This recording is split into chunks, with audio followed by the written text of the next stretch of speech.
Bonjour, nous abordons dans cette session les aspects sociaux de la transition écologique.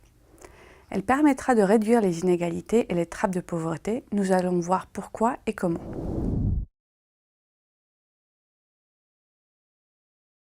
Commençons par le lien pauvreté-dégradation de l'environnement. La pauvreté monétaire et des capacités, au sens de scène, accroît les dégradations de l'environnement. Les 70% des personnes qui vivent en milieu rural dans le monde surexploitent le capital naturel à portée de main lorsqu'ils sont pauvres, faute en particulier de pouvoir se déplacer. En effet, les populations les plus pauvres dépendent fortement de leur environnement et souffrent davantage des effets de la pollution et du changement climatique. En même temps, les crises sociales dues aux fortes inégalités pourraient exacerber la crise environnementale et empêcher sa résolution. En effet, certaines études analysent comment les inégalités sociales inhibent habituellement la coopération dans le cas de la gestion locale des ressources communes. On observe également que les niveaux élevés des inégalités dégradent la biodiversité et nuisent aux politiques environnementales. En Afrique, si avant on utilisait des rotations traditionnelles avec des jachères longues afin de permettre le recrue forestier, aujourd'hui cela n'est plus possible à cause des pressions démographiques et commerciales. Haïti est un exemple parmi de trop nombreux autres. 65% de la population vit avec moins d'$1 par jour, 97% de la couverture forestière a été détruite, l'érosion des sols empêche l'irrigation. Les eaux potables sont polluées et un enfant sur 10 a des maladies intestinales. Il est donc bien établi que les personnes vivant dans la précarité sont les plus touchées par le risque climatique et risquent de l'être encore plus à l'avenir. Ce n'est pas seulement le développement qui peut stopper une telle boucle négative, mais un accès au développement accompagné d'un passage à des agricultures productives à haute valeur sociale et environnementale et des politiques redistributives réduisant les inégalités. L'extension des droits économiques, tels que les droits des propriétés, l'état de droit, la force juridique des contrats, ne suffit pas pour ralentir la dégradation environnementale et les pollutions. C'est l'expansion des droits politiques qui est nécessaire pour que les enjeux écologiques soient pris en compte par les gouvernements. Le cas de la Chine montre que l'État peut décider d'intervenir massivement pour protéger l'environnement, mais que son action sera à la mesure du levier qu'il a sur le secteur privé. Il y a un lien préoccupant à l'échelle planétaire entre dégradation de la biodiversité, mauvaise gouvernance politique et sous-développement humain. Haïti, Cuba, Madagascar, Honduras, Nicaragua, Somalie, Sri Lanka ou la Birmanie peuvent être cités. Ainsi, dans ce graphique, nous pouvons observer que les zones les plus affectées par la déforestation ou les atteintes à la biodiversité correspondent à des pays ayant de forts problèmes de gouvernance en ce qui concerne les libertés civiques et l'exercice de la démocratie.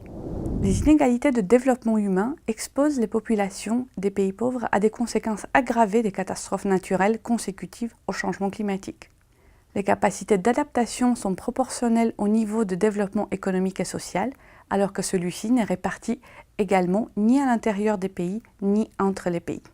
Les catastrophes naturelles sont beaucoup plus coûteuses en nombre de victimes dans les pays pauvres et aussi en termes économiques compte tenu du manque de résilience des installations. Avec la mondialisation des chaînes de production, ces coûts sont susceptibles de se répercuter rapidement dans les pays plus riches, voire par exemple l'impact des inondations en Thaïlande en 2011 sur les chaînes d'approvisionnement des grands équipementiers électroniques. Enfin, au croisement des inégalités et de l'environnement, d'après les travaux d'Éloi Laurent, on peut distinguer 4 types d'inégalités. Tout d'abord, les inégalités d'exposition et d'accès, désignant la répartition inégale de la qualité de l'environnement entre les individus et les groupes. Deuxièmement, les inégalités distributives des politiques environnementales, qui concernent l'effet inégal des politiques environnementales selon la catégorie sociale. Troisièmement, les inégalités de participation aux politiques publiques, qui apparaissent lorsqu'il y a un accès inégal à la définition des politiques environnementales déterminant les choix touchant à l'environnement des individus.